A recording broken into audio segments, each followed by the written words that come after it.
नमस्कार प्रिय विद्यार्थियों, हम माध्यमिक शिक्षा आयोग पर चर्चा कर रहे थे। इससे पहले हमने के वीडियो में प्रशासन एवं वित्त से संबंधित माध्यमिक शिक्षा आयोग के क्या सुझाव थे और शिक्षा के संगठन से संबंधित क्या सुझाव थे उस पर चर्चा किया था।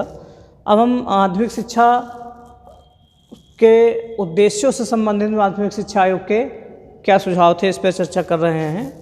उद्देश्यों से संबंधित जो उद्देश्य बताए माध्यमिक शिक्षा आयोग ने, पहला उद्देश्य था कि व्यक्तित्व का विकास।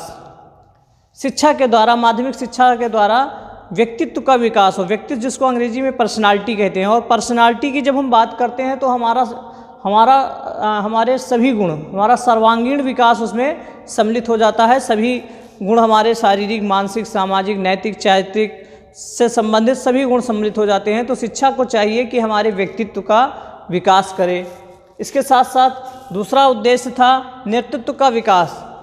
शिक्षा को चाहिए कि हमारे अंदर नेतृत्व क्षमता का विकास करे, नेतृत्व के गुणों का विकास करे, और जिसके कारण हम किसी भी क्षेत्र में बढ़ चढ़कर अपनी हिस्सेदारी सुनिश्चित करें, बढ़ चढ़कर प्रतिभाग करें और देश के लिए, समाज के लिए जिम्मेदारी उठाएं, उसके लिए कार्य करें।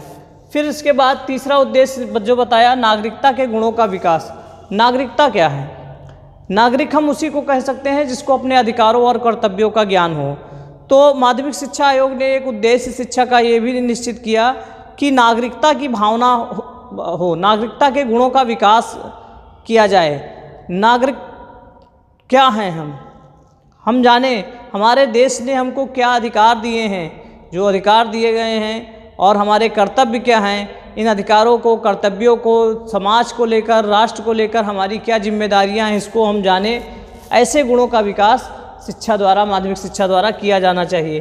फिर नंबर 4 जो चौथा उद्देश्य बताया गया, देश प्रेम की भावना का विकास।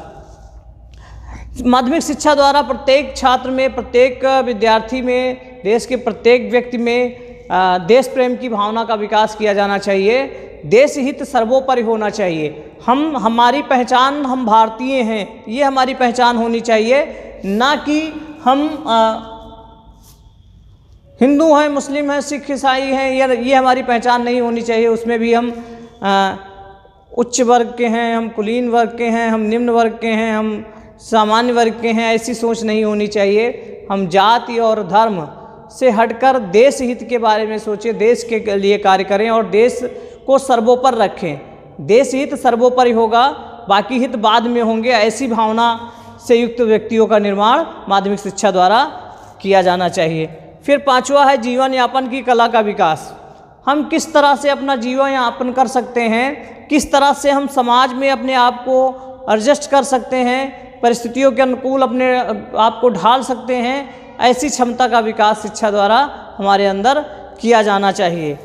फिर व्यावसायिक कुशलता, जो नंबर 6 था, व्यावसायिक कुशलता का विकास।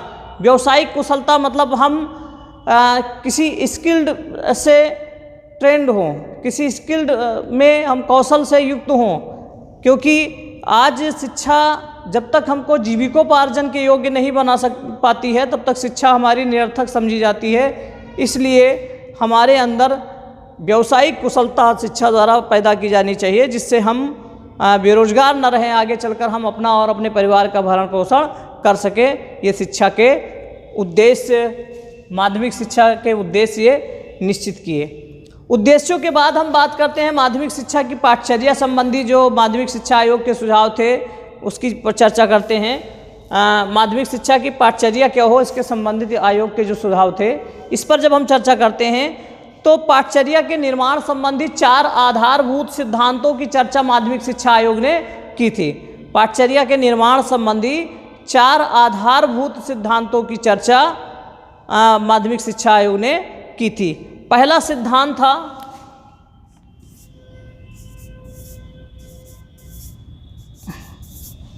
चार आधारभूत। अब क्वेश्चन अगर इस तरह से बनता है कि पाठचर्या के निर्माण से संबंधित माध्यमिक शिक्षा आयोग ने कितने आधारभूत सिद्धांतों की चर्चा की, तो 4 आधारभूत सिद्धांतों की चर्चा की, या 4 आधारभूत सिद्धांतों पर बल दिया। पहला आधारभूत सिद्धांत क्या था कि जो पाठचर्या हो, माध्यमिक शिक्षा की पाठचर्या जो हो, वो वास्तविक जीवन से संबंधित हो, जिसको पूरा करने के बाद छात्र समाज में सम्मान पूर्वक रह सके। ये पहला सिद्धांत था, जो पाठचर्या निर्माण से संबंधित सिद्धांत था। पहला सिद्धांत था कि जो पाठचर्या हो माध्यमिक शिक्षा की, इससे पहले आयोग को ये शिकायत मिली थी कि माध्यमिक शिक्षा की पाठचर्या ऐसी है कि इसका वास्तविक जीवन से कोई लेना देना नहीं है।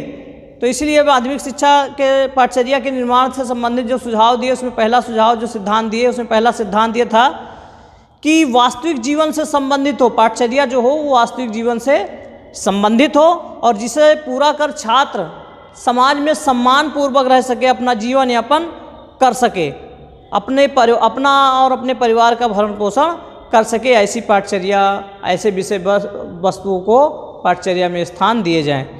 फिर दूसरा जो सिद्धांत था, दूसरा आधारभूत सिद्धांत था कि पाठचर्या, माध्यमिक शिक्षा की जो पाठचर्या हो वो व्यापक हो, लचीली हो।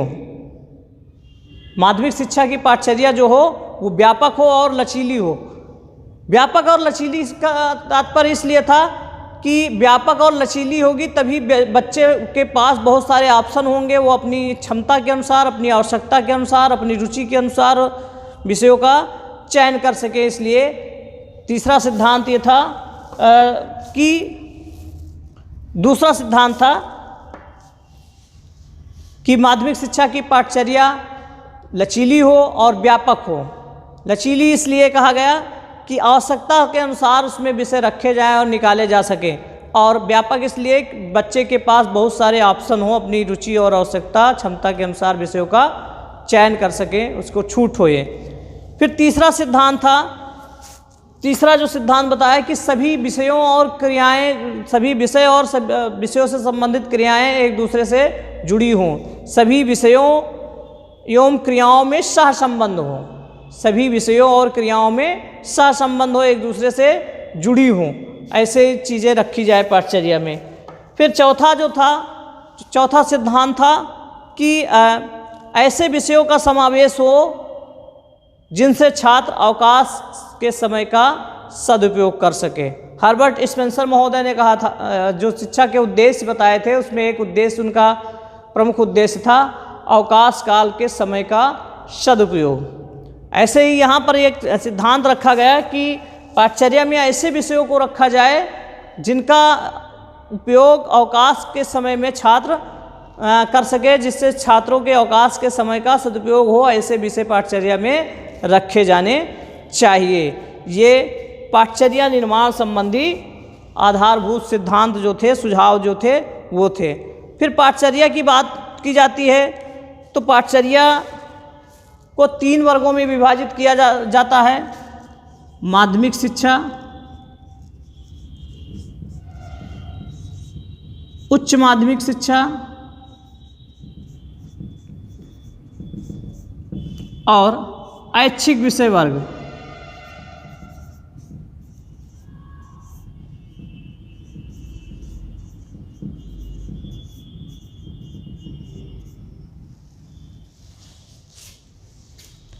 पाठचर्या को 3 वर्गों में विभाजित किया जाता है।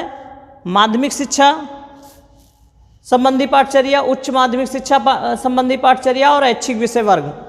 तो माध्यमिक शिक्षा पाठचर्या में जिन विषयों को सम्मिलित किया गया उसमें बताया गया कि माध्यमिक शिक्षा की पाठचर्या में मातृभाषा, राष्ट्रभाषा हिंदी, जिनकी मातृभाषा हिंदी नहीं है, राष्ट्रभाषा हिंदी, अंग्रेजी, सामाजिक विज्ञान, सामान्य विज्ञान, गणित, कला, संगीत, शिल्प और शारीरिक शिक्षा, ये माध्यमिक शिक्षा में जो विषय बताए गए थे वो थे। एक बार पुनः सुन लेंगे। माध्यमिक शिक्षा के विषय जो थे वो मातृभाषा,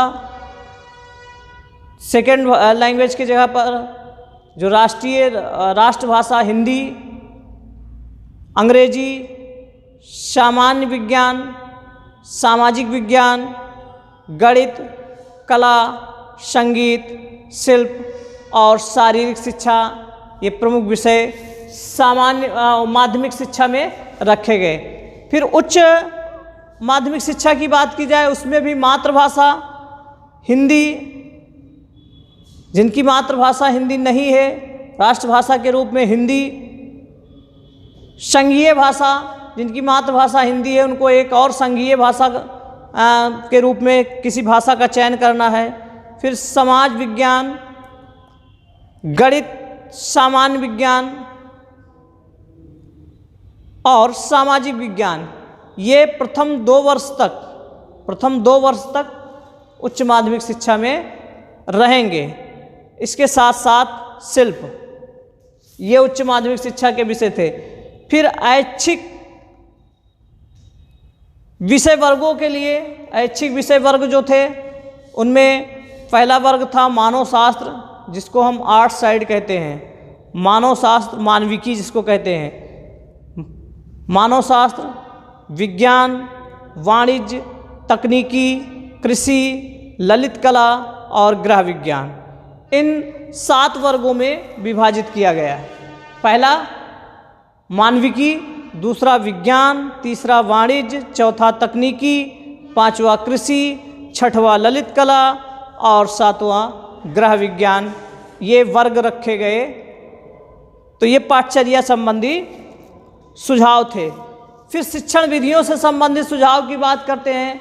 माध्यमिक शिक्षा आयोग का शिक्षण विधियों से संबंधित सुझाव। तो शिक्षण विधियों से संबंधित सुझाव,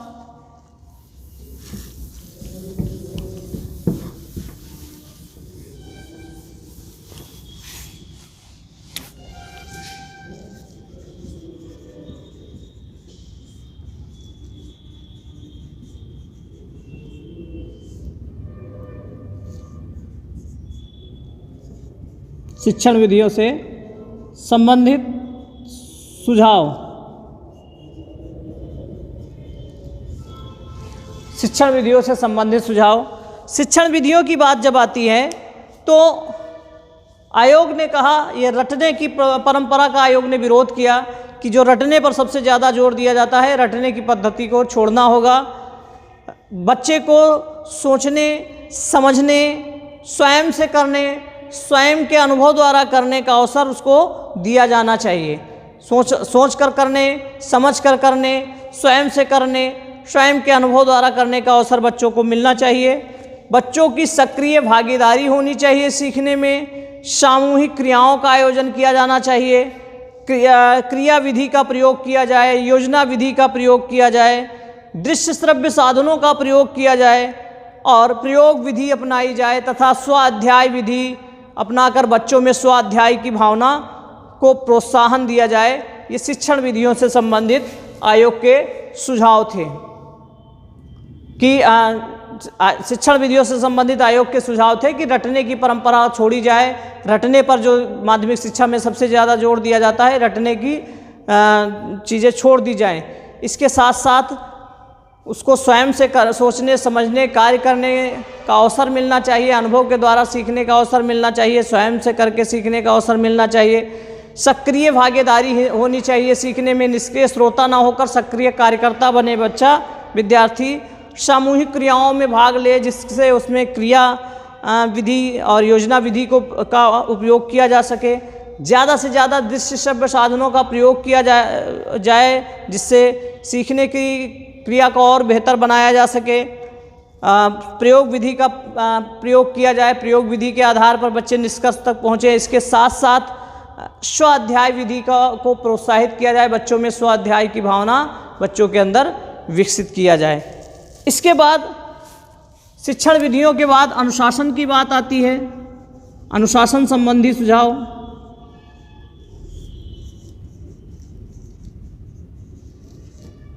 अनुशासन संबंधी सुझाव। आयोग के अनुशासन संबंधी क्या सुझाव थे? अनुशासन से संबंधित सुझाव देते हुए आयोग ने कहा कि अनुशासन का सारा उत्तरदायित्व शिक्षकों का है। शिक्षक उनके सामने एक आदर्श वातावरण, एक आदर्श आचरण प्रस्तुत करेंगे जिससे वो प्रभावित होकर अनुशासित होंगे। इसके साथ साथ शिक्षक उन पर स्व अनुशासन की भावना उनके अंदर प्रेरित करे। स्व अनुशासन सबसे अच्छा अनुशासन होता है। उनको सक्रिय भागीदारी उनकी सुनिश्चित की जाए।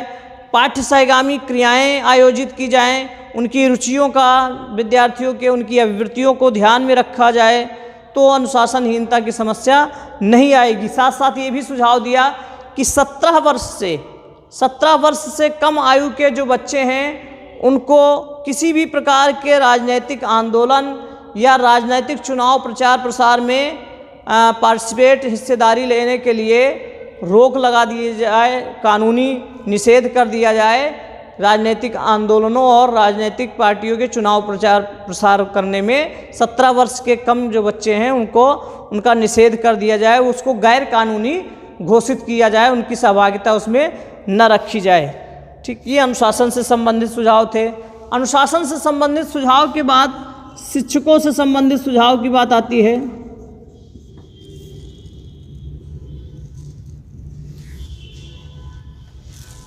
शिक्षकों के संबंधित सुझाव के बारे में कहा गया कि शिक्षक प्रशिक्षण महाविद्यालय खोले जाएं, योग्य एवं प्रशिक्षित शिक्षक भेजे जाएं।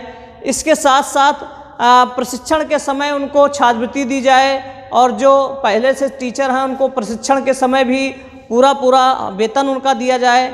रिफ्रेशर्स कोर्स कराए जाएं साल में एक बार, जिसमें वो पुनश्चर्या जो कोर्स कराए जाते हैं वो कोर्स कराए जाएं। इसके साथ साथ उनके वेतन, एक सम्मानजनक वेतन दिया जाए तथा उनकी जो शर्तें हैं, जो सेवा शर्तें हैं उनको पूरा किया जाए। और अन्य चीज़ें भी जो शिक्षकों के हितकर हो, जिससे शिक्षक इस क्षेत्र में आए, अच्छे योग्य शिक्षक रखे जाएं। योग्य शिक्षकों की कमी है, अच्छे योग्य शिक्षक रखे जाएं, इसके बारे में सुझाव दिया गया। फिर शिक्षकों के सुझाव के बाद विद्यालयों की बात आती है कि विद्यालय संबंधित क्या सुझाव थे। विद्यालय संबंधी सुझाव देते हुए आयोग कहता है कि विद्यालय को मान्यता संबंधी जो शर्तें हैं, जो नियम हैं, उनका कठोरता से पालन किया जाना चाहिए और उनको सारी शर्तें पूरी होने पर ही उनको मान्यता दी जाए। विद्यालयों में जो 500 छात्रों की संख्या रखी गई थी उसको बढ़ाकर 750 कर दिया जाए और एक सत्र में कम से कम, ये क्वेश्चन आता है कि माध्यमिक शिक्षा आयोग ने एक सत्र में कम से कम कितने दिन कार्य दिवस विद्यालय चलने की बात कही। तो माध्यमिक शिक्षा आयोग ने कहा कि प्रत्येक सत्र में कम से कम 200 दिन कार्य दिवस होने चाहिए, 200 दिन विद्यालय चलने चाहिए और प्रत्येक सप्ताह 35 घंटे लगभग कार्य होना चाहिए।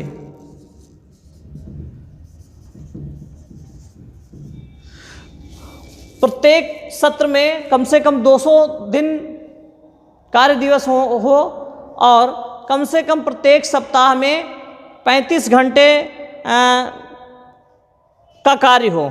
सप्ताह में एक दिन माध्याह्न अवकाश किया जाए, जिसमें माध्याह्न अवकाश के बाद बच्चों को पाठ्य सहगामी क्रियाएं कराई जाएं, दोपहर से छुट्टी कर दी जाए और छुट्टी में पाठ्य सहगामी क्रियाएं, खेल कूद और बाकी चीज़ें जिससे उसके व्यक्तित्व का विकास हो, ऐसी क्रियाएं संपादित की जाएं और 2 महीने का ग्रीष्म अवकाश होना चाहिए। ये विद्यालय से संबंधित आयोग के कुछ सुझाव थे।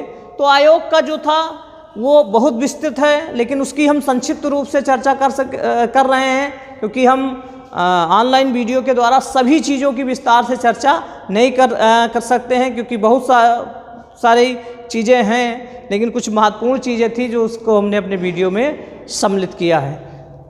और फिर आगे की वीडियो में हम आगे के आयोगों के समितियों के बारे में संक्षिप्त चर्चा करते रहेंगे। वीडियो पसंद आया हो तो हमारे चैनल को सब्सक्राइब करिए, लाइक करिए और दूसरों तक शेयर भी करिए। धन्यवाद।